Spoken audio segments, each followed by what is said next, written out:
Hi hello నమస్తే welcome back to our channel new creation 90 friends ఈరోజు మన ఛానల్లో వీడియో ఏంటి అంటే మనం చిన్నప్పుడు చాలా ఇష్టంగా కొనుక్కొని తిన్న మరమరాలుండలు అలాగే చాలామంది బొరుగుండలు అని కూడా అంటారు. వీటిని ఎలా ప్రిపేర్ చేసుకోవాలి అన్నది ఈ వీడియోలో చూపిస్తాను. ఇది చాలా ఈజీ అండి, చాలా ఈజీగా మనం ఇంట్లోనే ప్రిపేర్ చేసేసుకోవచ్చు. దీని ప్రాసెస్ చూస్తే ఇంత ఈజీనా అని అనుకుంటారు. అలాగే ఇంగ్రీడియంట్స్ కూడా చాలా తక్కువే, రెండు అనమాట. ఒకటి మరమరాలు, ఇంకొకటి బెల్లం. ఈ రెండు ఉంటే చాలు, మనం ఇంట్లోనే ప్రిపేర్ చేసేసుకొని స్టోర్ చేసుకొని పెట్టుకోవచ్చు. పిల్లలు అడిగినప్పుడల్లా వాళ్ళకి ఇవ్వచ్చు, చాలా హ్యాపీగా ఫీల్ అవుతారు. నేను వచ్చేసి మా జున్ను కోసం అని చేశాను. వాడికి చాలా ఇష్టం. ఇది సెకండ్ టైం అనమాట నేను చేయడం. వాడు చాలా ఇష్టంగా తింటాడు వీటిని. ఇంక అందుకనే వాడి కోసమని ప్రిపేర్ చేశాను. ఇప్పుడైతే లేట్ చేయకుండా ప్రాసెస్ చూసేద్దాము.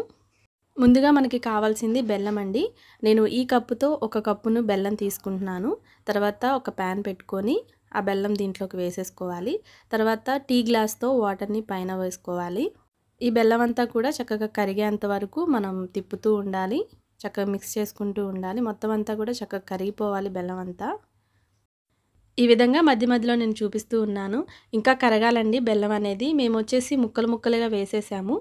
కావాలంటే మీరు తురుముకున్నట్లయితే తొందరగా బెల్లం అనేది కరిగిపోతుంది.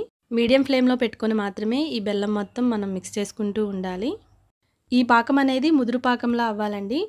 మీకు తెలియాలి అనుకుంటే గనక వాటర్లో ఈ పాకాన్ని వేసినట్లయితే ఆ వాటర్లో ఆ పాకం అనేది కలవకుండా ఉంటుంది.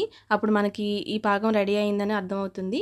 మేమైతే ఇక్కడ వీడియో చిన్నది మిస్ అయ్యిందనమాట, అది చూపించలేకపోయాను. తర్వాత ఈ విధంగా రెడీ అయిన తర్వాత నేను ఏ కప్పుతో అయితే బెల్లం తీసుకున్నానో ఆ కప్పుతోనే 3 కప్పులు మరమరాలు తీసుకోవాలి. ఈ విధంగా పాకం అనేది రెడీ అయిపోయిన తర్వాత మనం ఆ మరమరాలు అనేవి 1 బై 1 వేసేసుకొని తిప్పుతూ ఉండాలండి. అలాగే ఈ పాకం అనేది చల్లారిపోక ముందే మనం ఉండలు అనేవి కట్టేసుకోవాలి. లేదు అంటే తర్వాత ఉండ అస్సలు అవ్వదు. ఆల్రెడీ నేను ఒకసారి ఫేస్ చేశాను, అందుకని మీకు చెప్తున్నాను. మీరు వేడిగా ఉన్నప్పుడు మాత్రమే ఉండ అనేది కట్టేసుకోవాలి, లేదంటే తర్వాత అస్సలు అవ్వదు. ఒకవేళ ఆ ఉండలు కట్టడం అనేది ఒకవేళ లేట్ అయితే గనక మళ్ళీ ప్యాన్ని హీట్ చేసుకున్నట్లయితే బెల్లం నెమ్మదిగా కరుగుతూ ఉంటుంది. కాబట్టి అప్పుడు మళ్ళీ మనం వేడిగా ఉన్నప్పుడు ఉండలు అనేది కట్టేసుకోవచ్చు. ఇవన్నీ నేను ఫేస్ చేసే చెప్తున్నాను కాబట్టి మీరు ఖచ్చితంగా ఇక్కడ మీరు ఫాలో అవ్వాలి.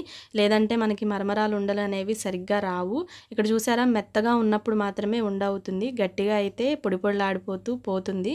కాబట్టి ఖచ్చితంగా మీరు ఈ టిప్ నేను చెప్పింది అయితే మీరు ఫాలో అవ్వండి. ఇక్కడ చూసారా, మరమరాలు ఉండలు అనేవి ఇక్కడ రెడీ అయిపోయాయి. చాలా బాగున్నాయి కదా చూస్తుంటే. అలాగే ఇప్పటికి కూడా అమ్ముతూ ఉన్నారండి. బయట వచ్చేసి ఇప్పుడు 5 రూపీస్ అనుకుంటా ఒకటి. ఇది వరకు 1 రూపీ అలా ఉండేది అనుకుంటా. ఇప్పుడు 5 రూపీస్ పెరిగిపోయింది. చాలామంది బయట కొనుక్కొని తింటున్నారు. అలా కాకుండా మనం ఇంట్లో ఈజీగా మనం చేసేసుకోవచ్చు. స్టోర్ చేసుకొని పెట్టుకున్నట్లయితే పిల్లలేంటి పెద్దలేంటి అందరూ కూడా ఇష్టంగా తినొచ్చు. కాబట్టి మీరు కూడా ఖచ్చితంగా ట్రై చేయండి. ట్రై చేసి ఎలా వచ్చిందో కామెంట్ సెక్షన్లో కామెంట్ చేయండి. ఓకే ఫ్రెండ్స్, ఈ వీడియో నచ్చింది అనుకుంటున్నాను. నచ్చినట్లయితే ఖచ్చితంగా లైక్ చేయండి, షేర్ చేయండి, కామెంట్ చేయండి. అలాగే పక్కనే ఉన్న బెల్ సింబల్ని క్లిక్ చేసినట్లయితే నేను చేసే ప్రతి వీడియో మీకు నోటిఫికేషన్ ద్వారా వస్తుంది. కాబట్టి ప్లీజ్ సబ్స్క్రైబ్ చేసి నన్ను, నా ఛానల్ని సపోర్ట్ చేయండి. ఇంకా మరిన్ని మంచి వీడియోస్ చేయడానికి నేను తప్పకుండా ట్రై చేస్తాను. Okay friends, thank you for watching. Bye bye.